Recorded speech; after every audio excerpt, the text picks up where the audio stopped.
In the heart of Adelaide, Australia, a remarkable public art installation has transformed an ordinary brick wall into a provocative commentary on urban life and automobile culture.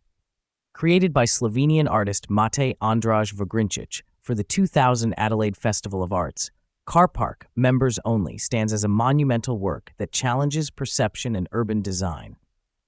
The installation spans 22 meters wide and high, meticulously covered with 14,910 matchbox-sized toy cars. Each miniature vehicle was generously donated by residents and visitors of South Australia, turning a collective effort into an artistic statement. Vogrincic was inspired by the city's proliferation of car parks and a mysterious graffiti sign reading "Small Car, Members Only" that he discovered upon arriving in Adelaide. The artwork goes beyond mere visual spectacle. It deconstructs the relationship between scale, urban infrastructure, and human perception. By transforming tiny toy cars into a massive representation of a car park, Vogrincic creates a subtle critique of automotive-dominated urban landscapes.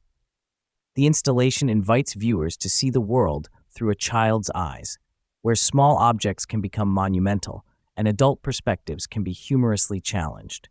Initially conceived as a temporary exhibit, CarPark Members Only has become a permanent landmark. Its bright yellow background and carefully arranged miniature cars continue to intrigue passersby, sparking conversations about urban design, artistic expression, and the role of automobiles in modern cities. Even years after its creation, the installation remains a testament to Vogrincic's innovative approach to site-specific art. Some cars have rusted, some have disappeared, but the artwork's core message remains powerful and relevant.